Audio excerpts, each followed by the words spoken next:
Un banquero trotskista. Un banco no puede existir sin dinero y por ende la existencia de un banco está condicionada a las relaciones mercantiles de producción. El párrafo pertenece al Che y forma parte de una polémica técnica sobre la función de los bancos en el socialismo.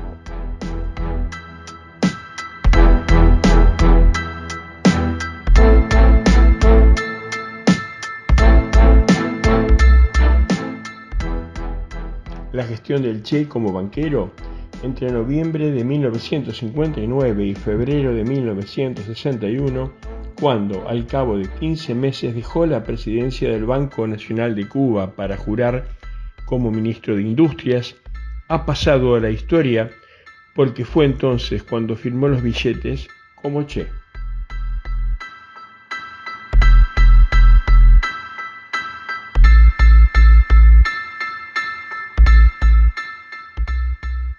Para los banqueros, firmar con un apodo podría ser el comienzo del derrumbe del sistema, aún dentro del socialismo.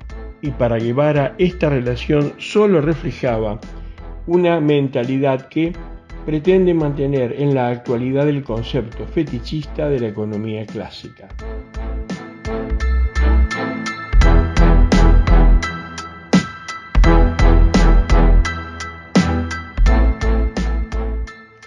Cuando apareció la primera serie de billetes de 20 pesos, con el rostro del guerrillero Camilo Cienfuegos, firmados Che, todos recordaron al economista cubano que hasta ese día había ocupado el mismo cargo en el Banco Nacional y que alertó sobre lo que estaba por llegar. «Vas a heredar a un nuevo presidente», le dijo a un colaborador, y su nombre es Che Guevara. «No está capacitado para el puesto y me voy al exilio».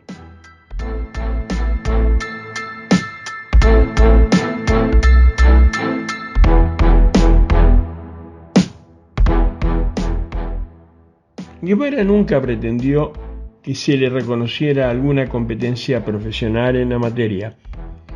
Después de invitar a un economista cubano a incorporarse a su equipo de banqueros estatales y ante la resistencia de este, que no se había especializado en la rama bancaria, Guevara agregó: «Yo tampoco sé nada de bancos y soy el presidente, pero cuando la revolución lo designa a uno para un puesto, uno tiene que aceptarlo y desempeñarlo bien».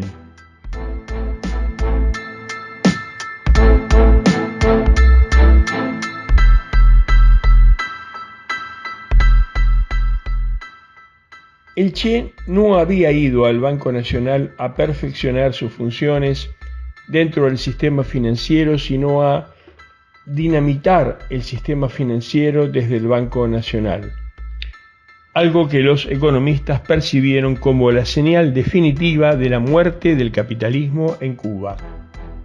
Para los comunistas cubanos, el desplante del Che, con su firma en los billetes y sus incómodos comentarios ideológicos, vinieron a confirmar la sospecha de que Guevara era trotskista.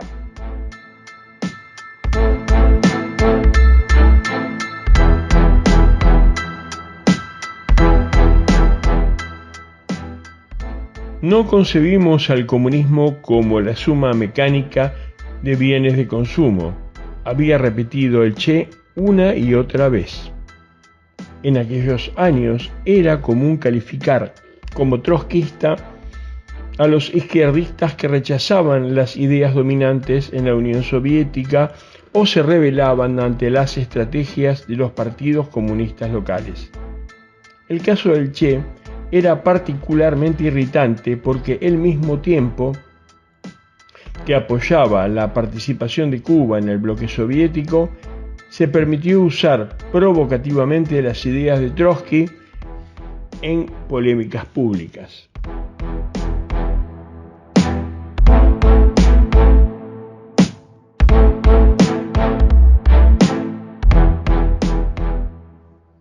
En 1964, al despedirse del Ministerio de Industrias, Guevara se burló de los dogmatismos que se habían apoderado de los revolucionarios y lamentó que, desgraciadamente, la Biblia, aquí, no es el Capital, sino el manual del marxismo. En la misma ocasión, procuró contener el espanto de los presentes cuando agregó: creo que las cosas fundamentales en que Trotsky se basaba eran erróneas, pero que se pueden extraer no pocas cosas de su pensamiento.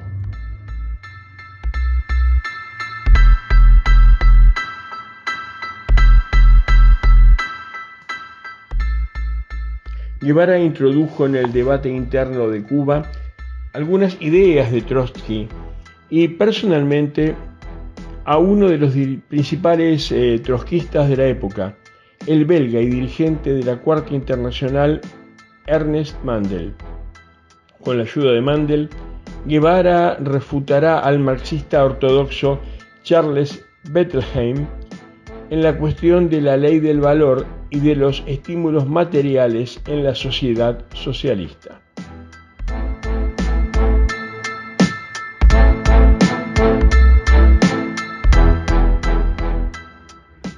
El Che no profesaba el trotskismo como dogma sustituto del comunismo oficial y no existen referencias de que alguna vez leyera los escritos de León Trotsky, por lo menos hasta su llegada a Cuba. Cuando estaba en México, antes de la Revolución Cubana, ese autor no figuraba entre sus libros ni tampoco en su biblioteca de Buenos Aires. Pero en La Habana, cuando instaló su casa, aparecieron obras de Trotsky en su biblioteca, que llegó a tener cerca de 2.000 libros, muchos de ellos procedentes de la Argentina, donde los trotskistas editaban sin parar los escritos del revolucionario ruso.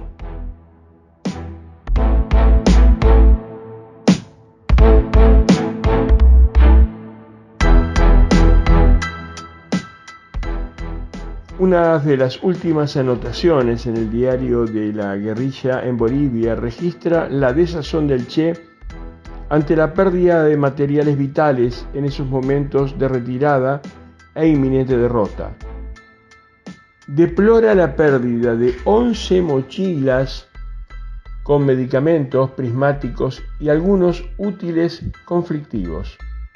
Allí menciona, entre las pérdidas, un libro de Trotsky, la edición argentina de Historia de la Revolución Rusa, impresa en 1963.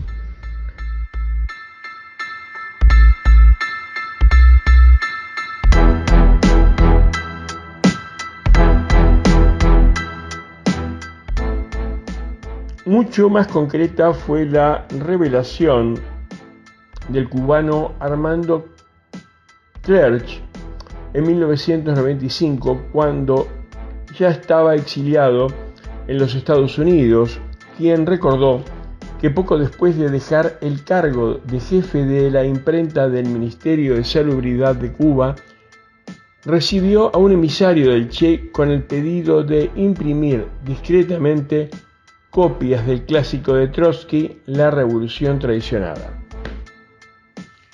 Según el relato de Clerch, un amigo suyo que trabajaba con Guevara desde los tiempos del Ministerio de Industria apareció en su pequeño negocio de copiado del Centro Comercial de La Habana con un ejemplar del libro. Clerch había conocido en aquella época a Guevara, pero, de acuerdo con su declaración, desconfió de la tarea que le proponían en su nombre y se negó a hacerla.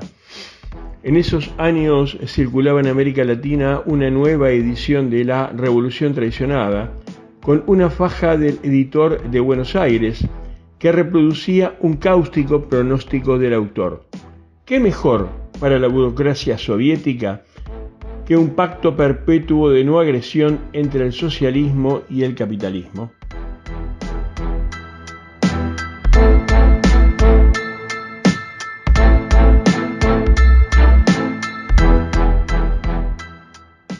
Un interrogante parecido se planteaban en esos años los líderes revolucionarios, especialmente después de la crisis de los misiles, cuando el jefe soviético Nikita Khrushchev retiró en 1962 los cohetes nucleares de la isla por un acuerdo con los Estados Unidos sin consulta previa con La Habana.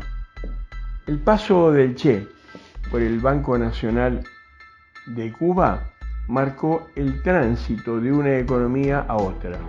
Simbólicamente, Guevara canceló el proyecto de levantar para el Banco Nacional un rascacielos de 32 pisos sobre el malecón de La Habana, un delirio de la cultura norteamericana que en años anteriores a la revolución prevalecía en el mundo cubano de los negocios. También simbólicamente se arrojaron por las ventanas de las oficinas comerciales los gastados billetes de banco del régimen derrocado, el mismo día que aparecieron los nuevos firmados con desparpajo Che.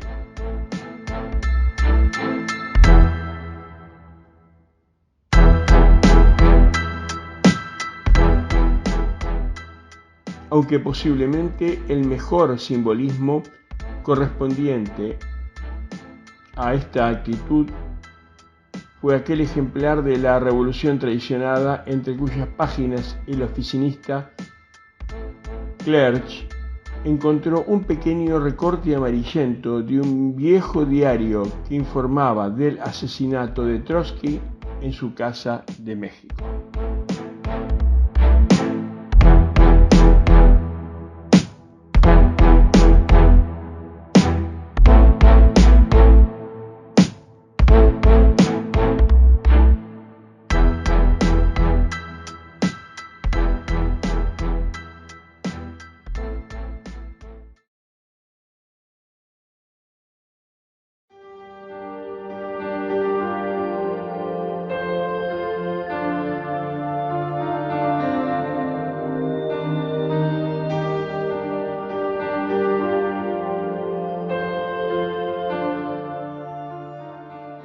Buenas noches, queridos oyentes de Retrovisor. En esta columna de salud dedicada al doctor Ramón Carrillo vamos a iniciar una serie de entregas orientadas hacia el conocimiento de comidas y condimentos que pueden ser asociados a medicina natural. En este caso vamos a empezar en el día de hoy con la cúrcuma, en una nota que generó el periodista especializado en plantas medicinales español Jordi Cebrián. Y la nota dice así: la cúrcuma es sin duda una de las especias más apreciadas, elemento imprescindible de la cocina india, ingrediente central del curry, la prodigiosa mezcla de especias que aromatiza tantos y tantos guisos de la cocina oriental. Tiene un sabor intenso, algo amargo, picante, que a algunos les recuerda a la mostaza, y un color amarillo dorado que hace de ella un condimento perfectamente identificable.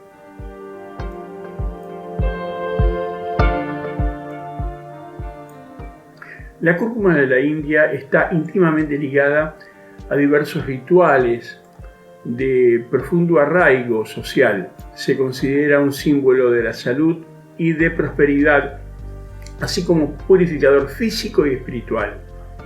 En la tradición hindú es costumbre, sobre todo en las mujeres, marcarse la frente sobre el entrecejo con un círculo rojo, negro o dorado, como un símbolo de virtuosismo, pureza y observancia religiosa, así como de culto a la divinidad Shakti, la energía divina. Acá dice Shakti, el periodista, yo corrijo. La energía primordial del universo.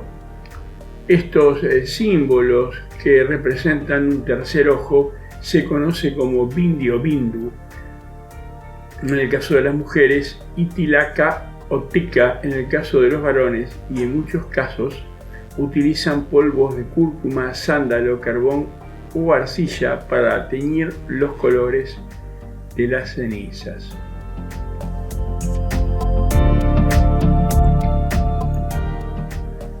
La cúrcuma está profundamente arraigada a la práctica ayurvédica y en el sistema Siddha de la medicina tradicional de la India. Se destina a tratar los dolores reumáticos, a aliviar los problemas digestivos y hepáticos y como un tónico energético y reconstituyente. ¿Cómo es la cúrcuma y dónde se encuentra? La cúrcuma longa y la especie afín, la cúrcuma de Java o Santorrhiza, es el nombre científico, santo quiere decir de color zanahoria, pertenecen a la misma familia que otras especies emblemáticas como el jengibre, las Cinsigeberbáceas. El nombre de cúrcuma procede del árabe clásico curcum, que significa amarillo, posiblemente en alusión al azafrán, y es que en la India se la conoce también como el azafrán indio, pero también con otros nombres vernáculos como halud, haridra, gauri o el nombre inglés turmeric. Estamos ante una planta perenne de hasta 1 metro de alto, de raíz tuberosa y grandes hojas ovaladas y agudas de color verde claro que emergen del suelo. Las flores, que pueden ser de color blanco, amarillo pálido o púrpuras, según la variedad, aparecen en inflorescencias apretadas, protegidas por brácteas. ¿Qué serán las brácteas? Después vemos. La parte medicinal de la cúrcuma son las raíces tuberosas o rizomas, que consisten en uno principal de forma ovalada y rizomas secundarios de forma cilíndrica, tiernos y color amarillo por fuera, anaranjado por dentro. Los rizomas se cosechan en otoño, una vez que se han marchitado las hojas. A continuación se hierven para poder eliminar la corteza, que dejan a secar entre 5 y 7 días, para a continuación ser reducidos a polvos con la molienda.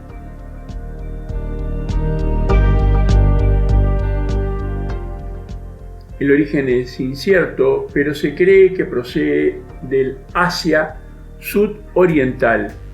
Hoy día se cultiva principalmente en la India, China y Vietnam, pero también en Indonesia, Brasil, Nicaragua, Perú y en las islas de Hawái, también en Colombia, entre otros. La cúrcuma de Java es originaria de esa isla indonesia. Principios activos de la cúrcuma. El característico color amarillo de la cúrcuma le viene dado por una materia colorante, la curcumina, a la que se atribuyen propiedades antioxidantes y antiinflamatorias, pero no es la única sustancia terapéuticamente activa que contiene esta planta. En las 3 últimas décadas se han publicado más de 5.000 artículos sobre esta especie o sobre alguno de sus componentes, informando sobre investigaciones in vitro y también con personas, lo que pone de manifiesto su alto potencial terapéutico. Los principios activos de la cúrcuma que le confieren su importancia medicinal y curativa son los siguientes. Curcuminas y curcumoides, sustancias colorantes que presentan efectos antioxidantes y antiinflamatorios. Cetonas sesquiterpénicas, como el turmerol. Aceite esencial, como singibereno, borenol y cineol, con efectos tónicos y estimulantes. Polisacáridos, sales minerales como hierro y potasio, ácidos valérico y caprílico, principios amargos y resinas. Bueno, tiene una gran cantidad de aplicaciones esta planta, dedicado al por ejemplo, el tratamiento de el diabetes, trastornos hepáticos. Ahora, yo lo que quiero aclarar es que en la medicina ortodoxa, orientada hacia la alopatía y hacia la química, siempre apunta hacia lo inorgánico, o sea, a buscar, a sintetizar esa molécula única, individual, ese principio activo que en realidad funciona sinérgicamente con un montón de principios que estuvimos nombrando recién, y que no es lo mismo aislado como molécula que consumido con la planta en su totalidad. Esta obsesión de la medicina ortodoxa en aislar lo que viene junto es a veces causal de los problemas, porque quizás así se producen las sobredosis también, no tiene el efecto completo con el que provoca la planta al ser ingerida con todos sus principios activos, con su propia naturaleza, ¿no?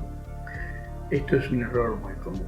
Bueno, espero que les haya gustado y vamos a seguir brindando información sobre diferentes elementos naturales que son accesibles y pueden formar parte perfectamente de nuestra dieta.